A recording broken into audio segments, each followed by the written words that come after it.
Welcome to MyBookie. You're ready to create an account and start making money, and we're here to help. And remember, you can get a bonus of up to $1,000 on your first deposit. Now you're ready to bet. Just go to mybookie.ag, visit the sportsbook, click on your bet, and input the amount you want to risk or win in the bet slip. Yes, it's that easy. Just remember, at MyBookie, you play, you win, you get paid.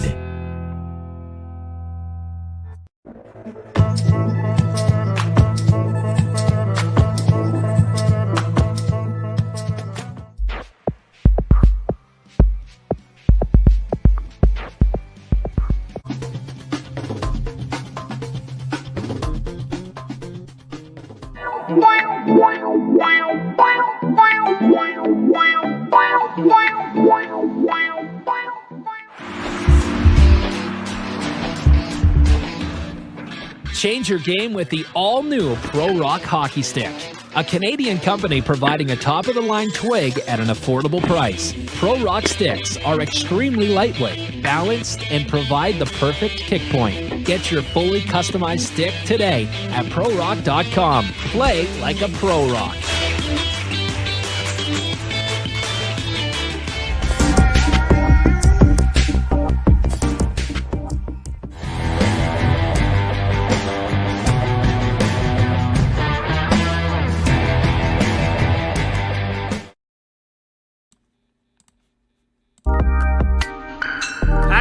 Thursday, everybody. Welcome to another tremendous show today on 12 Ounce Sports. I am your host, Glenn Kaplan. Glenn's Dynamic Sports Corner live in Baltimore, Maryland, home of the Baltimore Orioles and the Baltimore Ravens. It's a little bit windy outside today, but it's also not cold outside. I want to welcome everyone to the 150 show today. And yes, we can start that countdown again, I guess. Ladies and gentlemen, I guess we can say only 50 more shows of mine until number 200. I guess we got to start counting that down already. But this has been another good, entertaining sports week. And as always, let me start off with this. Glenn's Dynamic Sports Corner live, mybookie.ag, 12-ounce sports. Quench your thirst, 12ouncesports.com/Amazon, promo 12-ounce sports. Use promo code 12-ounce sports, all caps, with deposit bonus up to $1,000 for MyBookie. Let's start with today's segment. Oh, if I could talk to money, how great my life would be. The same old song. If you watch old SpongeBob, Mr. Krabs wanted to talk to money. That's what I guess you could say J.J. Watt decided to do with the Arizona Cardinals. So he signs a 2-year, $31 million contract deal with the Arizona Cardinals.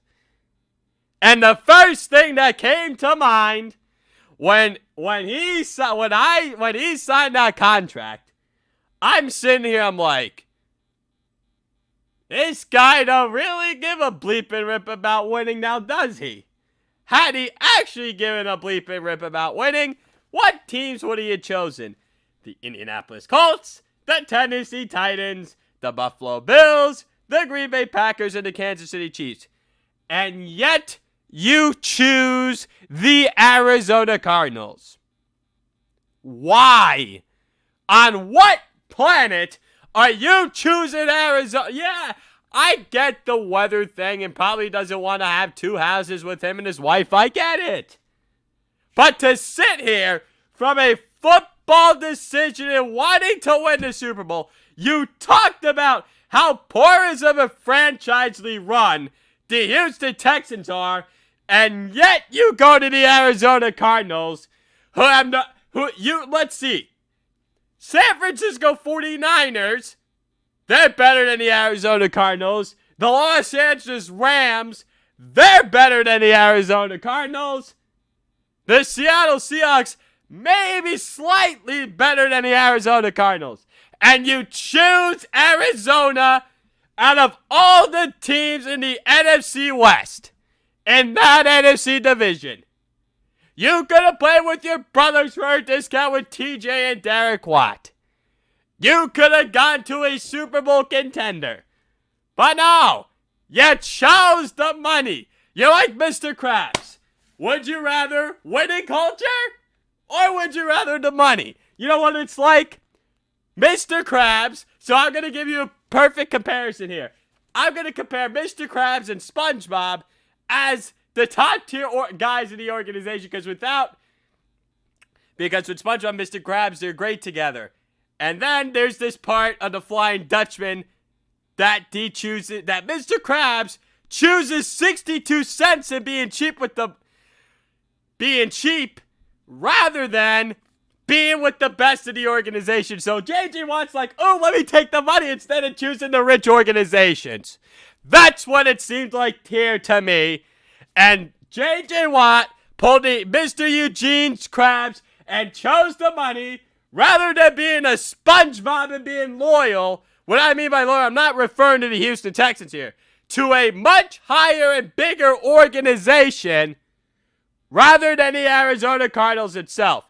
And J.J. Watt was the heart and soul of that Houston Texans defense for a very long time. But I'm telling you, he's going to regret this decision of choosing the Arizona Cardinals. Yeah, and I know you got Chandler Jones, and he said Kyler Murray's the reason why he went. And yeah, I know he's buddy with DeAndre Hopkins and the Houston Texans. But I saw something this morning that the Colts had $71 million cap space, according to Diana Russini on ESPN on her Twitter page. The third most money available despite the Carson Wentz trade. Which also signals that they're going to go after an Allen Robinson or a Kenny Golladay. My dad and I, we were talking about this morning. And I'm curious to see how that's going to work out. Because they got money in Indianapolis. The only other two teams that have more money with that more money in Indianapolis goes to the New York Jets and the Jacksonville Jaguars. Other than that, it's going to be an NFL offseason frenzy and like crazy, and there are cuts going on underway. So let me move into my next segment here. Speaking of the Houston Texans, by the way, Watt's going to be getting $23 million guaranteed. Mock trade for Deshaun Watson to the Arizona Cardinals. So the jokes were going around. After J.J. Watt signed with Arizona, and I know Arizona and Cliff Kingsbury's high on Kyler Murray. So I decided, being a mock trade guy that I've been this offseason so far, or listening to others, mock trades like Nick Wright of Fox Sports 1, let me give you my own mock trade for Deshaun Watson. Because we all know that the Houston Texans can play the puff and bluff game all they want to. But we all know we are not falling for their buffoonery simply because we all know that he's going to get traded. If people without brains could probably figure that out. If you could tell me, that Deshaun Watson is going to be a Houston Texan next year, you're going to be out of your mind. Because Jalen Ramsey said on someone's podcast, quarterback for the Los Angeles Chargers, who has the same agent as Deshaun Watson. He truly believes that's going to happen, that Watson's getting traded, never going to play it down for the Houston Texans ever again. So here we go. My mock trade for Deshaun Watson is as follows. Deshaun Watson and the Arizona Cardinals for quarterback Kyler Murray, safety linebacker Isaiah Simmons, the 2021, 2022, and 2023 first-round picking selections. That's what I think that would take to get Deshaun Watson. Yeah, you can blame me all you want, and I know what y'all thinking right now. Glenn, they ain't trading Kyler Murray for Deshaun Watson. And you're probably right. But on my show, I always like to throw things out there. As well as other people. So Deshaun Watson would make Arizona, now I'd be interested, Deshaun Watson, Russell Wilson, if he doesn't get traded, Jimmy Garoppolo and Matthew Stafford. But if Deshaun Watson went to San Francisco, 49ers are now stuck and they're like, we got the fourth best quarterback in our division? Oy vey. That would be something interesting. I know they probably want to go after Derek Carr, who maybe, would be an upgrade over Jimmy Garoppolo. But Jimmy Garoppolo is probably going to be the San Francisco 49ers starting quarterback next year anyways. But back to the Deshaun Watson thing. I think Deshaun Watson would like Arizona because A, he gets to reunite with DeAndre Hopkins, and B, back with J.J. Watt. And they simply know that their teammates, they're actually very close with each other, those three. And Bill O'Brien, that Houston Texans organization, basically burned itself into the ground. And Jack Easterby, that organization is a dumpster fire. Do you know the old song, We Didn't Start the Fire by Billy Joel? Well, Colin Cowherd on the show on Fox Sports one time. The Browns are a dumpster fire. You can be their QB, but for only briefly. It's not even week 1. Well, that's what the Texans are going to become soon. The Texans are a dumpster fire. You can be their QB, but for only briefly. Week 1. I'm telling you, that's going to... Colin Cowherd should change that song up on the herd to We Didn't Start the Fire, or the Texans are a dumpster fire, Cleveland Browns, they ain't anymore. When you surpass the Cleveland Browns as a dumpster fire organization, let me tell you something, you basically done yourselves wrong. And that's not how you do it in Arizona. I guess Cardinals are a little bit better run, but I really don't think they're really that much they are really not ran that much better than we think they are. I mean, I guess it's probably because of the warm weather. That's probably why people choose Arizona, because you don't have the taxes like California. You're not far from the Los Angeles area. That's probably why they choose Arizona to live there.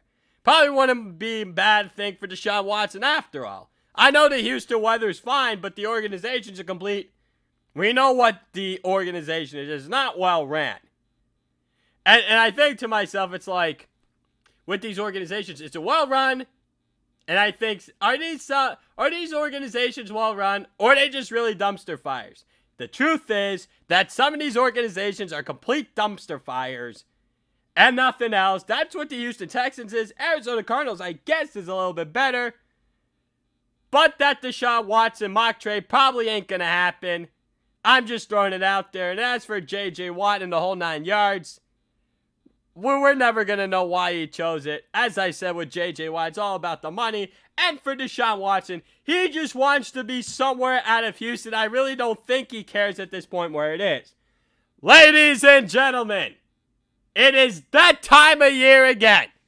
But before I get into that time of year again, use promo code 12ounce sports. All caps with a deposit bonus up to $1,000. For MyBookie, we're live on Glenn's Dynamic Sports Corner. MyBookie.ag, 12-ounce sports, quench your thirst. Quench your sports thirst, Quench your sports thirst. 12ouncesportsradio.com/Amazon, promo 12ounce sports. Once again, as always I do on this show, I would always like to thank JB Beck, Cody Jensen, Tyler Valdez, Philly Pete, Lou Gamlin, Michael Corvallis, and the rest of the 12-ounce sports crew for making this such a professional radio station, and amongst other things, and all the professionalism they do. I basically don't have the words today for some reason. Just thank you for all the hard work you put in, as I always say on every show. But unfortunately today, my 11 guest streak is snapped. I couldn't find anyone to come on the show. I thought about maybe having some callers, but no way in the high seas am I allowing that, because someone might prank call me. And no, Beck, you're not allowed to prank call me. Don't even try it. Don't even try it. You too, Michael, Cody, whoever else. Don't even try that game on me today, or anyone for that matter. So now let me get into my next segment. It's that time of the year. I want you all, before we start this next segment, to drum roll, please. We are welcome to the NFL mock draft here again. Well, I kind of did a reverse version the last time in the first round, but that was kind of a little imbalanced because of the way the regular season was over, then first round, second round, third round after Super Bowl. So now it's going to be more functional.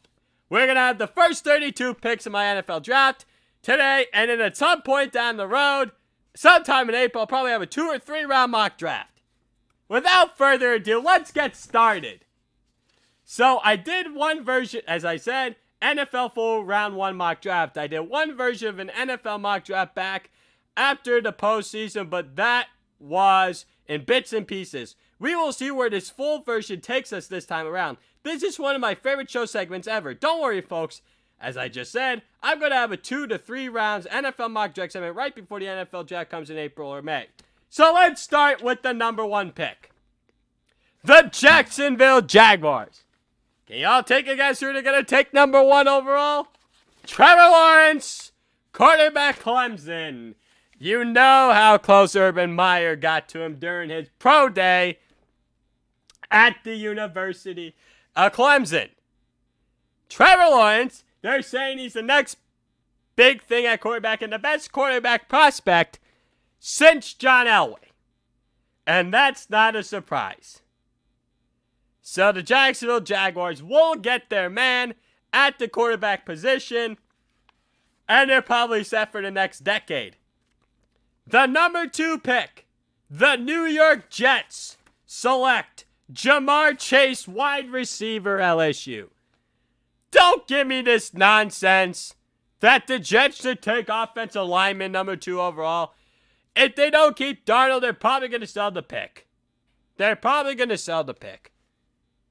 But if they don't sell the pick, and if they do trade Sam Darnold, then this is probably where they take Zach Wilson. But I'm assuming they're going to keep Sam Darnold, and I truly believe, and I'll get to Sam Darnold a little bit later on the show,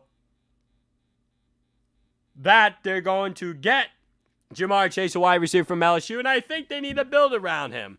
They passed on drafting a wide receiver in the first round last year. Ja'Marr Chase is like a DeAndre Hopkins. Number 3 to the Miami Dolphins, Devonta Smith, wide receiver, Alabama. Get Tua's former teammate from the University of Alabama. This ain't a surprise. It's simply not a surprise. And I know some mock drafts have him slipping because of how skinny he is. Dude was the best college football player and won the Heisman Trophy for a reason. If Devonta Smith slips, there are going to be teams that are going to trip over themselves and can't get to the podium fast enough. The 4th pick, the Atlanta Falcons select Zach Wilson, quarterback, BYU. And I know that they have defensive problems, and I know Matt Ryan's under contract for 2 more years. But Arthur Smith is probably going to want to polish his own quarterback and wants to have stability and wants to be sure of that position after if they want to move off of Matt Ryan after next season. So that's probably why I think they take a quarterback with the 4th overall pick, even though I think they have problems on the defensive side of the ball, even though they were one of the better offensive teams last season. Number 5 to the Cincinnati Bengals, Rashawn Slater, offensive tackle, Northwestern. Now, there are some people that are saying, like Daniel Jeremiah, NFL Network, that Rashawn Slater, on tape, is a better offensive tackle than Panini Sewell is of Oregon. Slater did very well on Chase Young, who played on the Washington football team, and he's done well against other players. Probably played against Nick Bosa as well, who's now on the San Francisco 49ers. Rashawn Slater is a can't-miss offensive lineman prospect, and they need to protect Joe Burrow, their quarterback, at all costs. The 6th pick to the Philadelphia Eagles, they select Panini Sewell, offensive tackle, Oregon. Now, I know Eagles fans are saying, draft a wide receiver, Jalen Hurts. Or they may draft a quarterback. But here's the thing about this. Jason Peters, the offensive tackle, is probably not going to be there next year. Lane Johnson's getting old. You don't know what you have on the offensive line. If you take Panini Sewell, you have your left tackle for the next decade if you're the Eagles. It's not the most sexy pick, but it is a valuable pick for the Eagles here. General Manager Harry Roseman with the number 6 pick. If you take Panini Sewell, offensive tackle for Oregon, for the Philadelphia Eagles. Now, number 7, the Detroit Lions. Kyle Pitts, tight end, Florida. Now, some people think he might be gone, but I think, I mean, it's usually not possible or very rare to see tight ends go very high in the NFL draft. Kyle Pitts, you could have a two-headed tight end monster in Kyle Pitts and TJ Hockenson. Yeah, you're probably going to lose Kenny Golladay. They might go wide receiver. But if you think about it, at this point in time, Kyle Pitts is a better option than maybe a Jalen Waddle or Rashad Bateman, who would be on the board at wide receiver. And Jared Goff, you have security blankets, and Jared Goff loves throwing to tight ends. He loves throwing to slot receivers. Why don't you take one in Kyle Pitts? They're saying Kyle Pitts is a wide receiver playing the tight end position. Yeah, his blocking's not great, but it's also very interesting.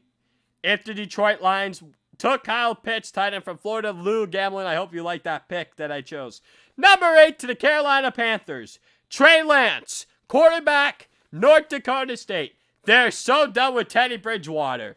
They're trying to move off him. They're trying to get a Russell Wilson to the Seattle Seahawks or Deshaun Watson of the Houston Texans, but they're going to probably have to settle for a college quarterback. And I think Trey Lance in North Dakota State is probably better than Justin Fields. That's just my simple opinion. He's raw. When you have one interception, and I know it's FCS, it's not the FBS. But if you only throw one interception, you throw 30 touchdowns your junior year, you have to have some sort of instincts and IQ and intangibles to do something like that. And number 9, Denver Broncos. I know this is going to be a little bit of a reach for them, but Elijah Vera Tucker, offensive tackle, USC. They need offensive line help. And I didn't know if Rashawn Slater, Panini Sewell are gone by then, they're probably going to reach for one of those offensive linemen. But new general manager George Patton may not reach for someone. They may maybe trade out of that pick and maybe try and acquire more picks. Number 10 to the Dallas Cowboys. Caleb Farley, cornerback, Virginia Tech. Dallas needs help on the back end of the defense. I was thinking a linebacker. I was maybe thinking Micah Parsons out of Penn State. It would be so typical Jerry Jones to take a linebacker like that. But my guest Michael Bauer last week, former Lehigh University tight end quarterback, and then I'm in Valley West, whatever else, went to my high school, and then he's like, came on the show last week, he's like, Caleb Farley would be a good choice here, Micah Parsons. But the thing is, Caleb Farley's a physical corner. He could go on the other side of Trayvon Diggs. You got a new defensive coordinator in Dan Quinn. And Caleb Farley would be a very interesting pick because he's probably the first or second best corner in the NFL draft here. Did I mess up something? I must have. Eesh. Okay. Gonna have to change up some things here when I just realized what I didn't realize that I forgot actually Patrick Surtain from Alabama. I forgot to put him in one of the mock drafts here. So I'm gonna adjust this on the fly here. So at number 11, the New York Giants, it will still be Jalen Waddle, wide receiver from Alabama. So I'm going to make some changes on the fly here. So for Devonta Smith. Not Devonta Smith, Jalen Waddle, excuse me. Jalen Waddle, the wide receiver for Alabama, is very fast. The Giants are going to revamp the wide receiver room. They already started to cut Golden Tate. Yesterday, they may cut Sterling Shepard, but they're going to keep Darius Slayton. They've also cut Jerron Mayo, David Mayo, and then they might cut a Nate Solder, not a Will Hernandez, but a Kevin Zeitler. Number 12, San Francisco 49ers. I have them taking Micah Parsons, but this is here where they will take Patrick Surtain, the second cornerback from Alabama, simply because Richard Sherman left. They believe in defense. So now number 13. Now let's move this down. We're going to start moving this stuff down. So number 13, the Los Angeles Chargers will be Micah Parsons, linebacker, Penn State. So put this down. So cross off this right now. Number 14, Minnesota Vikings. They will take Gregory Rousseau, edge rusher, Miami, Florida. So Gregory Rousseau. Now, I thought about them taking a quarterback here with this pick. But the Vikings, Mike Zimmer, they struggled on defense last year. They got to get themselves an edge rusher. Rousseau's probably the best edge rusher in this draft. It is not particularly a very deep NFL draft for edge rushers. It's simply not. So let's go now to number 15 of the New England Patriots. Justin Fields, quarterback, Ohio State. So Bill Belichick gets his quarterback. He would, you know what I just said? Falling out of their seat. Well, he would fall out of his seat. There is no doubt and hesitation in my mind, and Justin Fields would be the heartbeat of the New England Patriots moving forward, because you can move on from Cam Newton and you don't have to hear the talks about Jarrett Stidham as being your quarterback of the future. And Justin Fields, you can maybe teach him the ways. That'd be a perfect system for Justin Fields, quarterback of Ohio State, to fall into. Number 16, Houston Texans. Now, I did this because of the mock trade that I had. And I usually don't do mock trades, but only for this show I'm probably going to do it. Unless, some other trades happen. The Houston Texans from the Arizona Cardinals select Jeremiah Owusu Kamara, linebacker, Notre Dame. And I personally think Arizona would actually go with that guy too. Makes sense. Houston needs to fix its defense. So you could go with this linebacker here from Notre Dame. Number 17. Las Vegas Raiders. They're going to select Jason Owe, edge rusher, Penn State. Now, the Raiders have some problems on the defensive side of the football. Las Vegas has a pretty good offense. You got Derek Carr, Josh Jacobs, Darren Waller. Nelson Aguilar was better last year. They cut Tyrell Williams. But maybe Henry Ruggs III, the second whatever, takes a jump in his second year here for the Las Vegas Raiders. And General Mike Mayock usually does a very good job at scouting talent, but there are things that the Raiders have always done in the old Al Davis ways and all this stuff. It's all about speed. So if you're fast, the Raiders will usually draft you. Number 18, the Miami Dolphins from the Houston Texans. I'm going to change this pick from Rondale Moore, wide receiver, Purdue, and then I'm going to change this to, because they lost Kyle Van Noy, Kwity Paye, edge rusher, Michigan. So that's what I'm going to do here. So that will be the 19th pick. The 18th pick, excuse me. So that's what I did here. So the 19th pick, the Washington football team will select Kadarius Toney, wide receiver, Florida. He runs tremendous routes. Whoever's quarterbacking for Washington next year, whether it's Taylor Heinicke or they sign someone in free agency, now that they got rid of Alex Smith, this guy, Kadarius Toney, runs tremendous routes. You could have him on the other side of Terry McLaurin. You have Logan Thomas at the tight end position. So it all works out. And then Kadarius Toney would be maybe the go-to guy next year on the other side of Terry McLaurin. Kadarius Toney would be fun alongside, obviously, Terry McLaurin. Number 20 in the Chicago Bears. I had Christian Darrisaw, offensive lineman, Virginia Tech. Now I'm going to change this to Rondale Moore, wide receiver, Purdue. I say this because, number one, Purdue is basically in Chicago's backyard. That's number one. Number two, the Chicago Bears are probably, Allen Robinson's probably not coming back. They have Darnell Mooney, Javon Wims, and Rondale Moore could become a number one receiver. The 21st pick in the 2021 NFL Draft have the Indianapolis Colts taking Chase Horn, cornerback, South Carolina. So I believe that the Indianapolis Colts want to improve something on the back end in their secondary. And general manager Chris Ballard always does a tremendous job when it comes to drafting and evaluating talent and skill players. And that's why Ed Dodge, the assistant general manager, always gets a good reputation, gets interviews for general manager jobs. And I'm honestly surprised he has not been hired yet to be a general manager in the National Football League. And his time's probably going to come sooner rather than later, to be honest with all of you.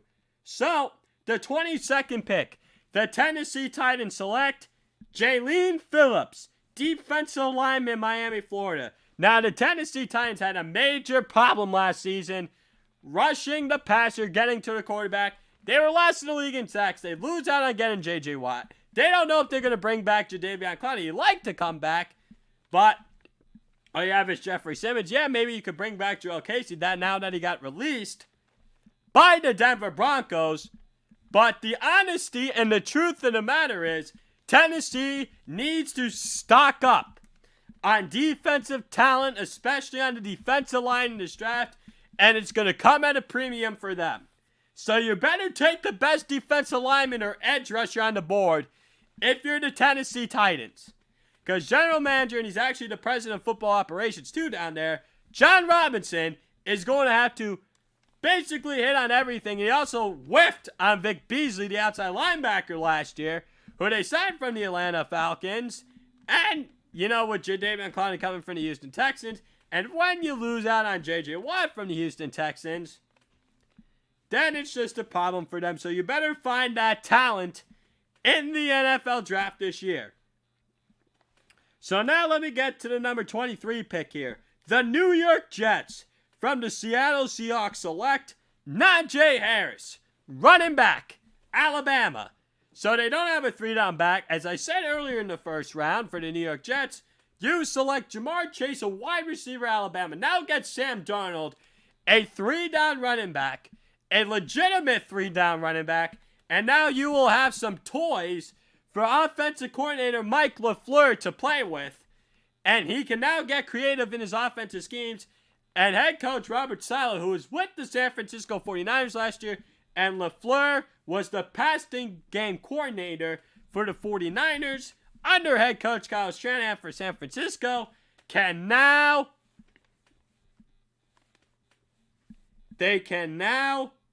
build and vision their offense for the future.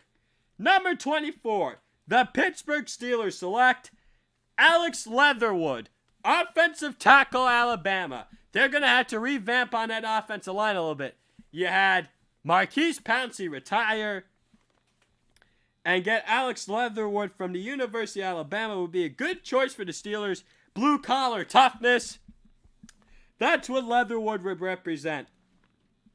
The 25th pick, the Jacksonville Jaguars from the Los Angeles Rams select Creed Humphrey, offensive lineman, Oklahoma. So you want to draft a quarterback? Either A, get him some weapons. Well, they actually have a couple. They got DJ Chark and Keelan Cole and James Robinson in the backfield and Tyler Eifert at tight end. So now get yourselves an offensive lineman.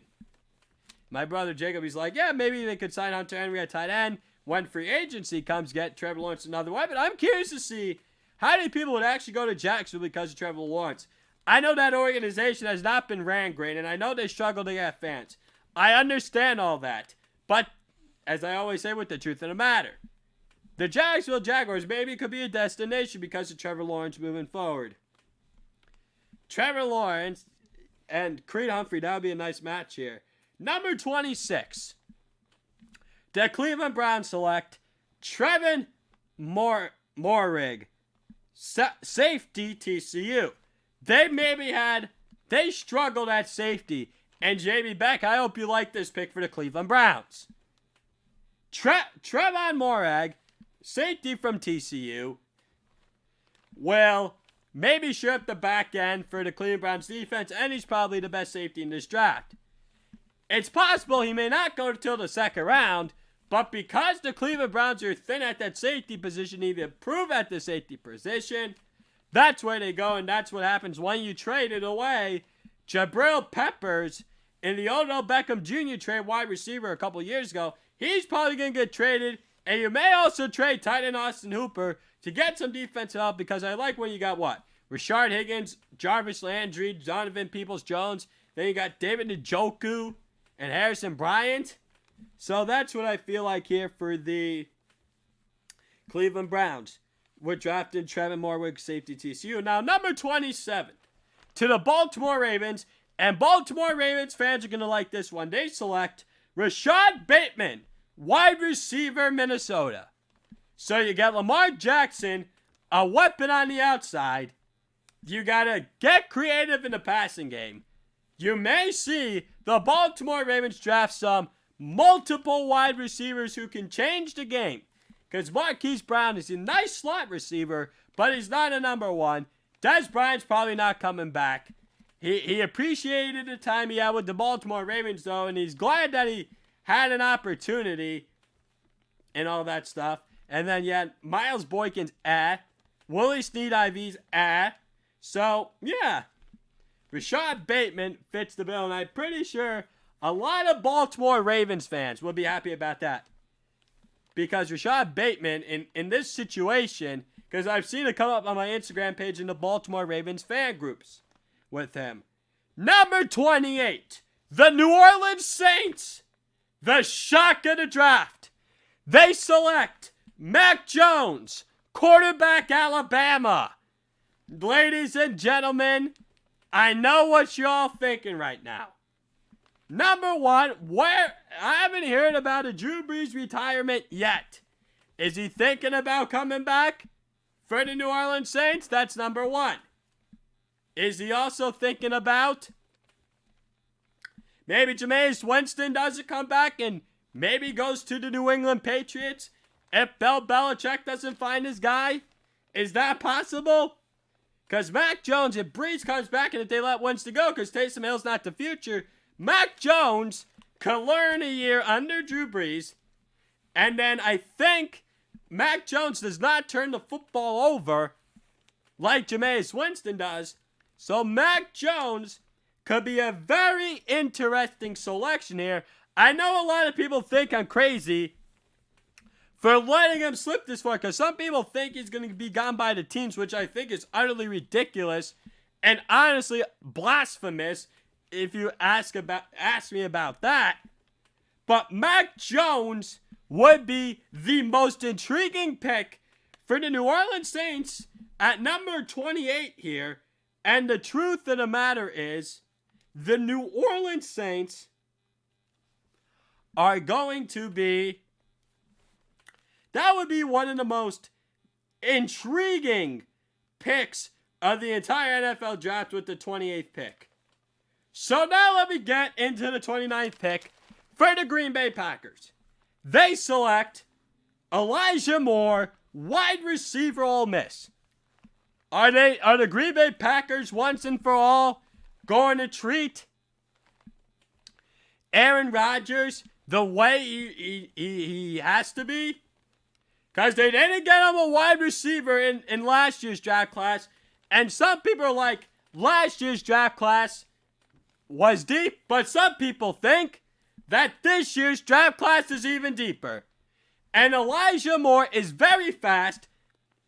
They couldn't double Davante Adams, because if you cover Davante Adams, you're going to find Elijah Moore more times than not. He runs tremendous routes. He has great hands. He broke a lot of A.J. Brown's records. He really did. He really did. Elijah Moore and A.J. Brown of Tennessee Titans is very proud of him. This would be, I think, a home run slam dunk selection for the Green Bay Packers if they went with Elijah Moore, the wide receiver from Ole Miss. Number 30, the Buffalo Bills select Travis Etienne, running back, Clemson. So now you have, other than Josh Allen and Stephon Diggs, You get another running back. Sean McDermott believes you need to have some ability to run a football. Not saying to be the top rushing team in the NFL, but to have a respectable backfield so Josh Allen doesn't have to run with the football 24/7 every time he gets in the game. Because Zach Moss and Devin Singletary is simply not going to cut it for them. Travis Etienne would be an upgrade right away for the Buffalo Bills. And we all know it. It's not a surprise that they would decide to go with Travis Etienne with this pick. And Travis Etienne, running back from Clemson, would flourish under offense coordinator Brian Daboll's system and head coach Sean McDermott as well here. Number 31 of the Kansas City Chiefs, Tyson Campbell, cornerback, Georgia. Get some help on the back end. They kind of imploded in the Super Bowl. I don't think I can really name a cornerback on the Kansas City Chiefs other than Brashard Breeland. They had another rookie guy. They also have Juan Thornhill and Tyrann Mathieu at safety. Yeah, they need some help at corner. Maybe like nickel and dime packages.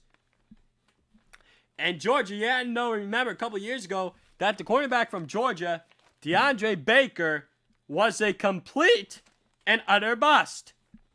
So Tyson Campbell, the cornerback from Georgia, makes the most sense in the world for the Kansas City Chiefs. And after the 31st pick by Kansas City Chiefs with Tyson Campbell, cornerback Georgia, with the 32nd pick, the Tampa Bay Buccaneers select Nick Bolton, linebacker, Missouri. I'm going to explain to you this. They may franchise tag Chris Godwin, wide receiver. You're probably going to only have enough money to re-sign either linebacker Levante David or Shaquille Barrett. And at some point down the road, they're going to have to re-sign linebacker Devin White. So they're going to draft another linebacker simply for the reason that you're probably not going to keep Barrett and David together. That's the unfortunate part for Tampa Bay because Levante David has been everything to Tampa Bay Buccaneers organization.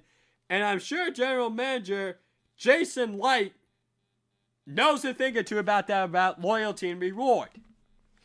And that's why he allowed Devin White to ride his horse. He had it back from LSU at Raymond James Stadium. So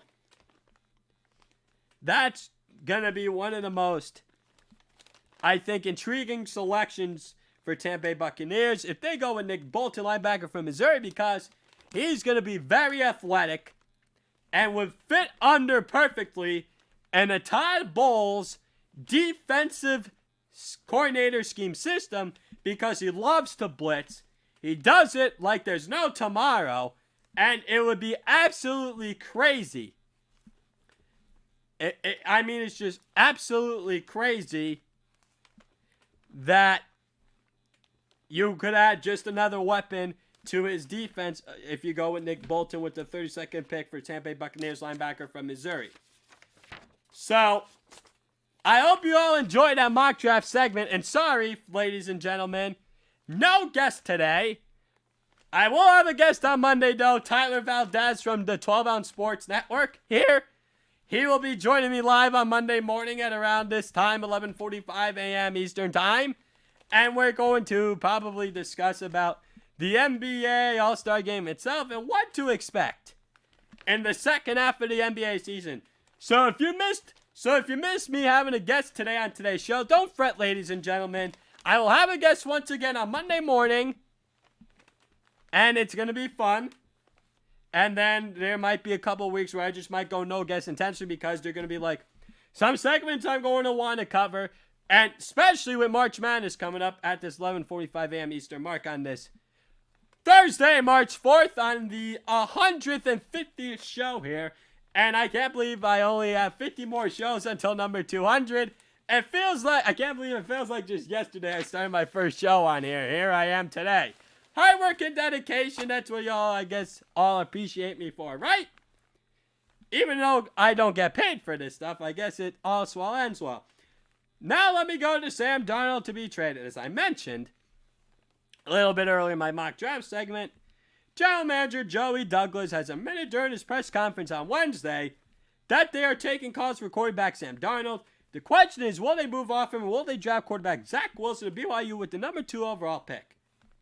This is going to be a very long debate for the very next month or so leading up to draft day. I mean, we're less than a week away from the franchise tags period from, it was beginning already, and the deadline for it is March 9th, so it'll end then. And we're also less than 2 weeks away from NFL free agency and other things in the NFL and the brand new year, the 2021 offseason starting.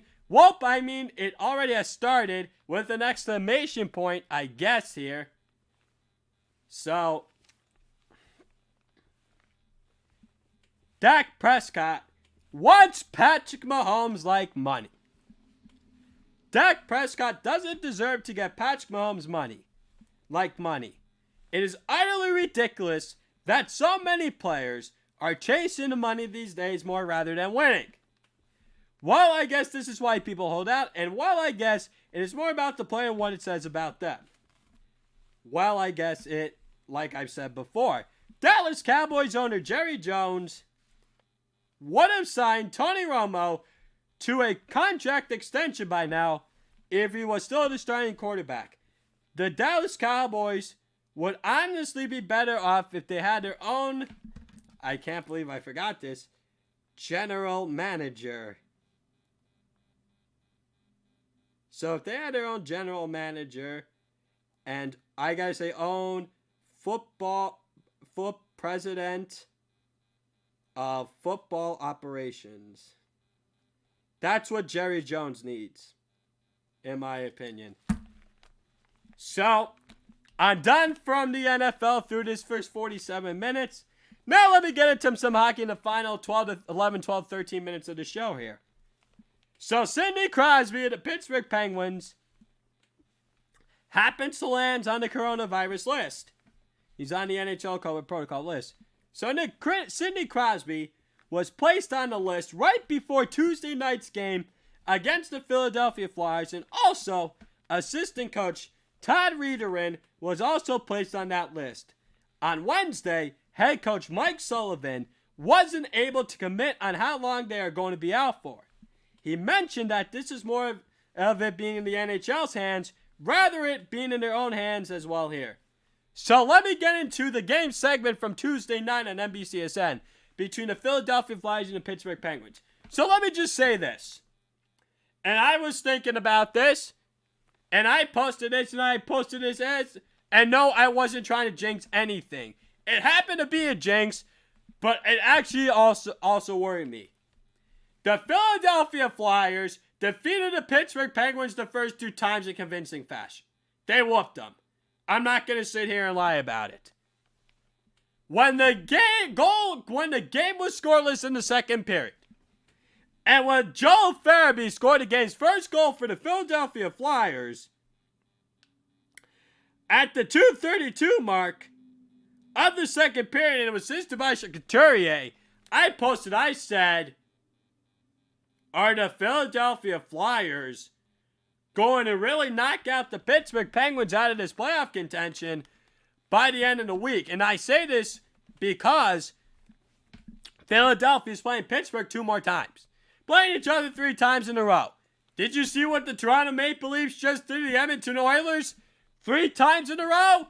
Toronto whooped them by a combined score of 13-1. And the Toronto Maple Leafs are now the big time cushion, not only in the President's Trophy race, but also in the Canadian Northern Division itself. And I hope you all saw Leon Draisaitl's sarcastic reaction yesterday, and it starts the fire. And the Edmonton Oilers media should be absolutely ashamed of themselves. That was absolutely despicable on the part of the Oilers media. How in the high seas could you ask such a ridiculous question to Leon Draisaitl like that? The fact that you do something like that to a team that you just got dismantled to, this is why people hate the media. Because they don't want to deal with these preposterous, ridiculous nonsense. I would play that media segment for you right now, but it's probably copyrighted, and I'm not going to play it. But I don't know if you saw the World Hockey's report page, but they left it with a laughing emoji, so did I. But the fact that the media did that, I can't believe it. So I said that only because the way the Pittsburgh and Philadelphia series is huge. Because if the Flyers, say the Flyers had won Tuesday night, and say the Flyers won today and Saturday night, Pittsburgh's in trouble. And I still believe Pittsburgh's in trouble even if Philly wins these next two. The Penguins have to have this game and the next game. Or, if you don't have one of the two, you better get a point out of it. Because these points separated between the New York Islanders, Philadelphia Flyers, Washington Capitals, Boston Bruins, Pittsburgh Penguins are separated by what? 3 to 5 points at the most? That's it? That's all they got? So, one of those teams are going to be out of the playoffs, mind you. That's how good that division is. There's going to be one unhappy team at the end of the day. Also, New York Rangers are playing a little bit better, but it might be too little too late for them. And let's not even talk about the New Jersey Devils. Actually, they're actually somewhat functional. They actually play hard, can maybe spoil a game against one of the top teams every now and then. At least they try. At least they try to win and try and put a good product on the ice. But don't even get me started with the Buffalo Sabres and the whole Jack Eichel situation. That's just disgraceful. Don't get me started.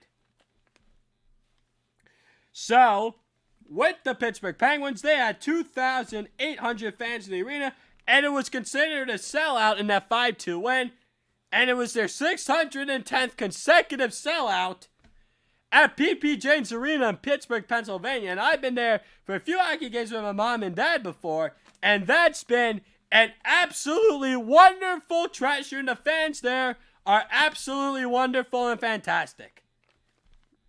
It's not a surprise that the fans energized them, because I'll tell you what, without the fans, they may not have won the other night. So let's see what happened here.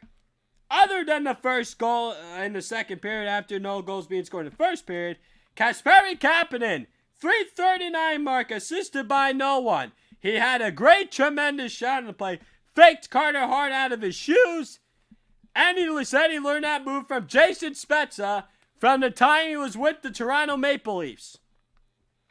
And Kasperi Kapanen scored again later for the Pittsburgh Penguins at the 8:41 mark on the power play in the second period, assisted by Jake Guentzel and Brian Rust. And then at the 10:45 mark in the second period, Brian Rust scored, and it was assisted by Chris Letang and Evgeny Malkin. Third period goes Philadelphia Flyers, Joel Farabee, 11-minute mark, assisted by James Van Riemsdyk and Travis Sanheim. Pittsburgh Penguins, Cody Ceci, 12:08 mark, assisted by Jared McCann and Mark Freeman. That looked very familiar to the goal Ron Hainsey scored in the Stanley Cup Final against Nashville Predators a few years ago when they broke down PK Subban. And Mark Freeman was a former draft pick for general manager Ron Extall, and Brian Burke, the current president of hockey operations, visited the Wilkes-Barre area, and the Penguins, and I used to know that place very well because I used to live there for over a decade, and I retweeted yesterday the first thing that came up when I thought Wilkes-Barre's like, and you're like, you kind of missed that place, not really, and the first thing that came up was that radio station Magic 93 and all that stuff. You're just like, the old-time radio stations in places you live. So, the empty net goal, I thought it was an empty net goal, but they didn't count it as one. Mike Matheson, 16:06 mark for the Pittsburgh Penguins, and it was unassisted. And Carter Hart finished the game with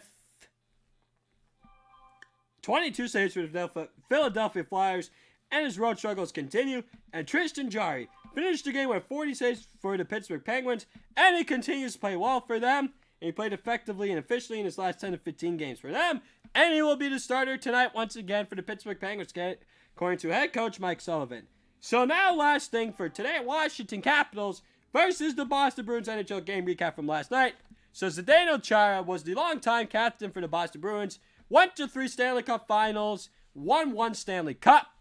They defeated Vancouver Canucks in 7 games in 2011, but lost to Chicago Blackhawks in 2013 in 6 games to shorten season. The President's Trophy, last time President's Trophy winning team. Last one is Stanley Cup shortened season. Good news to Toronto Maple Leafs fans with the President's Trophy. And lastly but not least, he lost 2019 to St. Louis Blues in 7 games on his home ice. So it was really, in all honesty and truth, a boring hockey game. There are no goals scored in the first 2 periods. There really was not any goals scored in this game whatsoever until the 3rd period at the 1:19 mark, led by David Pastrnak, where was assisted by Brad Marchand on beautiful play. And then Washington tied the game up at the 6:14 mark. Lars Zeller, assisted by Richard Panik and Nick Jensen. I remember TJ Oshie goal got overturned in the 2nd period due to offsides. I couldn't really understand that for the life of me. But in the shootout, Jakub Vrana, he didn't score a goal in the game, but his stick stays hot, even with the shootout goal he scored yesterday. In the lone shootout goal, and they won 2-1. And Vitek Vanacek, once again for the Washington Capitals, superb, 18 saves. Please give him the Calder Trophy now, the Rookie of the Year. He's been the best rookie, and I know blanking in the Chicago Blackhawks been a good story. Paying suit to the Chicago Blackhawks is a good story. And Tim Stutzel, the Ottawa Senators, hasn't been bad as a rookie. But Vitek Vanacek deserves it. And then Tuukka Rask finished the game with 27 saves for the Boston Bruins. And this weekend is the NBA All-Star Game. Will be on March 7th. Dunk contest, 3-point shootout, skills competition all in one day. And then the NBA All-Star Game itself. Ladies and gentlemen, I'm out of time here. Thanks for tuning in to Glenn's Dynamic Sports Corner. I hope you all enjoy the rest of your day and your weekend as well. I will be back on the air at the same time Monday to go over the NBA All-Star Game weekend recap, NHL Hockey Day across America, all those game recaps from Sunday and Sunday only most likely. And then Tyler Valdez will be my special guest on Monday morning from 12 Out Sports at 11:45 Eastern Time. So you simply do not want to miss that. And so I might have some more NFL offseason updates along with some MLB spring training and potential regular season segments as well. Nonetheless, use promo code 12-Ounce Sports, all caps, for deposit bonus up to $1,000 for my bookie. And have a wonderful weekend, everybody.